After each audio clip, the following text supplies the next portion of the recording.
Hi friends, அஸ்ஸலாமு அலைக்கும். இன்றைக்கி ஒரு மார்னிங் ரொட்டீன் vlog தான் பார்க்க போகிறோம். காலையில் குக்கிங் எல்லாம் முடிச்சுட்டு கார்டனுக்கு போய் செடிக்கு தண்ணி ஊற்றலான்னு சொல்லி போயிருந்தேன்.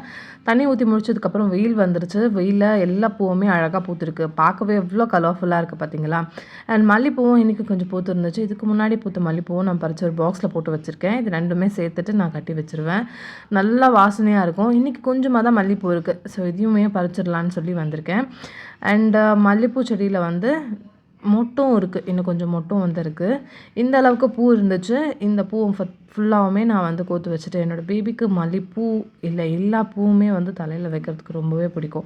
அவளுக்காக தான் கோத்து வச்சுருந்தேன். இது ஒரு அரை முழம் கிட்ட வந்துருந்துச்சு. ஸோ இதை கோத்து அவள் தலையில் வச்சுட்டோன்னா ரொம்ப ஹாப்பியாக இருப்பாள். அன்றைக்கி டிஃபன் வந்து பொங்கல் சட்னி சாம்பார் வந்து செஞ்சுருந்தேன். அண்ட் அது கூடவே பார்த்திங்கன்னா பலாப்பழம் வந்து நல்லா பழுத்து போச்சு. இதுக்கு முன்னாடி நான் ஒரு வீடியோவில் சொல்லியிருந்தேன் இல்லையா, கடப்பாக்கத்துலேருந்து பலாப்பழம் வாங்கிட்டு வந்தோன்னே அது கட் பண்ணுறதுக்காக கொஞ்சமாக குக்கிங் ஆயிலில் கையில் அப்ளை பண்ணிவிட்டு நைஃப்லேயும் கொஞ்சமாக அப்ளை பண்ணிட்டேன். இந்த மாதிரி அப்ளை பண்ணிட்டோன்னா பிசு பிசுன்னு கையில் இதெல்லாம் ஒட்டாது. ஸோ அதுக்காக தான் அப்ளை பண்ணுவோம். ஈஸியாக கட் பண்ணவும் வந்துருச்சு. ஏன்னா கொஞ்சம் பழுத்து போச்சு. 2 நாளில் கட் பண்ணணும்னு சொன்னாங்க. முன்னாடி நான் செக் பண்ணும்போது காயாக இருக்க மாதிரி தான் இருந்துச்சு. ஆனால் டக்குன்னு ஒரே நாளில் நல்லா அடிக்கிற வெயிலுக்கு ரொம்பவே பழுத்துருச்சு. ஸோ கொஞ்சம் ஒரு மாதிரி இருக்கிறது எல்லாமே கட் பண்ணி போட்டு நல்ல பழம் மட்டும் எடுத்துக்கிட்டோம். நிறைய குவான்டிட்டியாக வந்தது. இது வந்து பார்த்திங்கன்னா 400 ருபீஸ் சொன்னாங்க. நல்லா பெரிய பழம் தான். 400 ருபீஸ் வந்து கண்டிப்பாக ரொம்பவே ஒர்த்துன்னு தான் சொல்லணும்.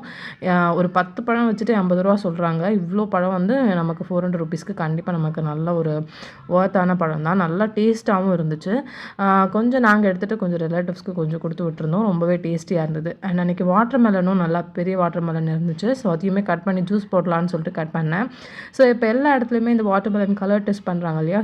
ஸோ கிச்சன் டிஷ்யூ எடுத்து லைட்டாக வந்து இந்த மாதிரி டிப் பண்ணி லைட்டாக இந்த மாதிரி ஒத்தி எடுத்தோன்னா அதில் இந்த மாதிரி கலர் வரும். இந்த மாதிரி லைட் பிங்க் கலர்ஸ்லாம் ஒன்றுமே கிடையாது. பட் டார்க் பிங்க் கலரில் ரெட் கலரில் அந்த மாதிரிலாம் இருந்துச்சுன்னு சொன்னால் கண்டிப்பாக அந்த பழம் நம்ம சாப்பிடக்கூடாது. அது வந்து கலர்ஸ் வந்து இன்ஜெக்ட் பண்ணுறாங்கன்னு சொல்கிறாங்க. இது பார்த்தாலே உங்களுக்கு தெரியும். அந்த டிஷ்யூவில் வந்து அதனோட ஜூஸ் வந்து அப்சர்வ் ஆகுது. அதனால தான் இப்படி இருக்குது. இந்த வீடியோ பிடிச்சிருந்தா லைக் பண்ணுங்கள், மறக்காமல் சப்ஸ்கிரைப் பண்ணுங்கள். பாய்.